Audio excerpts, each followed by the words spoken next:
నమ్మించి ఎంత మోసం చేశారు. నన్ను నమ్మి వచ్చిన వాళ్ళని మోసపోనివ్వను.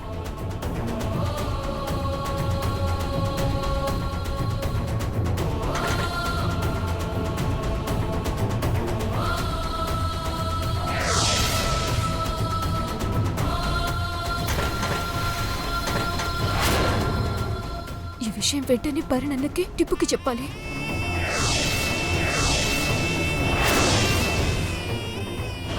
పెరి బాబు,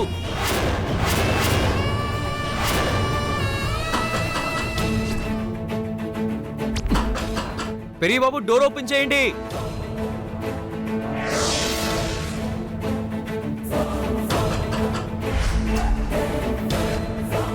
పెరి బాబు,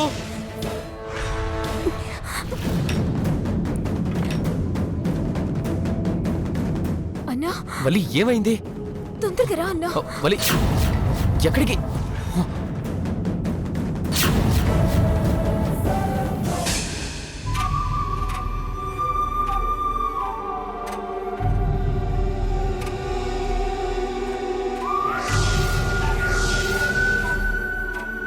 ఎన్నాச்சு వల్లి, అలా ఉన్నావేంటి?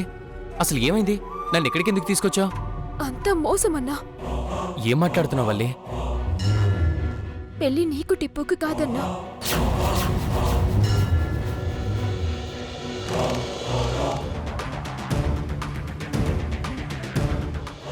మరి టిప్పుని భాస్కర్కిచ్చి చేయాలని చూస్తున్నారన్నా.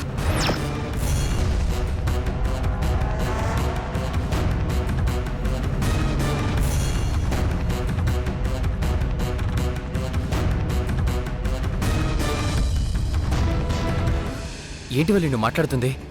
నిజమన్నా, భాస్కర్ కుటుంబం ఎక్కడికి వెళ్ళలేదు. పంపించేసినట్టు నా దగ్గర నటించి తీసుకొచ్చి పక్కన పెట్టారు. పెరియ బాబు వాళ్ళతో మాట్లాడడం నేను చూశానన్నా. మిమ్మల్ని పిలవమనడం, మీకు పెళ్లి చేస్తానని చెప్పడం అంతా అబద్ధం, మోసం. మిమ్మల్ని రప్పించడం కోసం నన్ను పావులా వాడుకున్నారన్నా. వాళ్ళు బాగా మారిపోయారు. నిన్ను బతకనిచ్చేలా లేరు. దగా చేశారు, కుట్ర పన్నారన్నమాట. త్రిపురకి ఈ విషయం తెలుసా వల్లి? నేను చెప్తానన్నా. చెప్తావు సరే, ఇప్పుడు మేమేం చేయాలి? మీరిక్కడి నుంచి పారిపోవాలన్నా. అవునన్నా, నువ్వు ఎవరికి కనపడకుండా బయట వెయిట్ చేయి. నేను టిప్పుని పంపిస్తాను. వల్లి, భాస్కర్ లాంటి దుర్మార్గుడి చేతిలో టిప్పు జీవితం బలి కాకూడదు. తన చేయి నువ్వు పట్టుకుంటే దీర్ఘ సుమంగలిగా ఉంటుంది. వెళ్ళన్నా.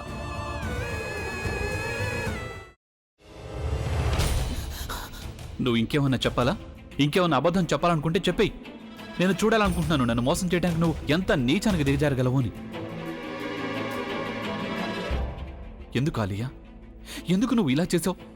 నీకు తెలుసు కదా, నానమ్మ తర్వాత నీ ఒక్కదానిని కదా నేను పూర్తిగా నమ్మేది. ఏమన్నావు నువ్వు? ఈ మధ్య అన్నిటినీ మర్చిపోతున్నావా? అది చాలు. వాటిలో ఉన్న శక్తి విషయాన్ని గ్రహించి మనకు వివరిస్తాయి.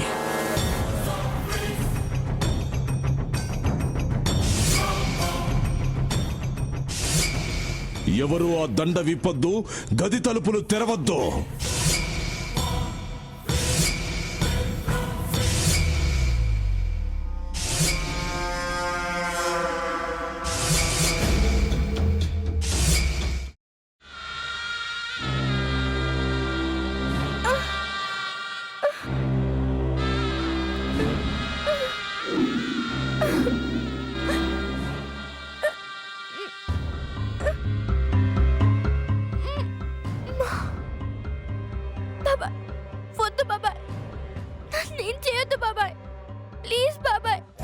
నీకు నిజం తెలిసినప్పుడే నా ఆలోచనలో నువ్వు చచ్చిపోయావు.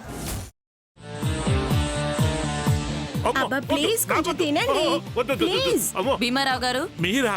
ఇగో మీరా కాదు, సక్కుబాయ్. అవును, మీ పనామే లేచిపోయిందని చెప్పి కంప్లైంట్ ఇచ్చినావు కదా. రేయ్, ఆయన కంప్లైంట్ ఇచ్చింది లేచిపోయిందని కాదు, కనిపించడం లేదు అని. అట్లానా? సరే మేడం. ఇడియట్. ఆ వంట మనిషి పేరేంటన్నారు? రత్తాలు మేడం. ఏం పెద్ద మంచి నీ వంట మంచిని కూడా మేడం అని పిలుస్తావా? రేయ్ హాఫ్ బ్రెయిన్,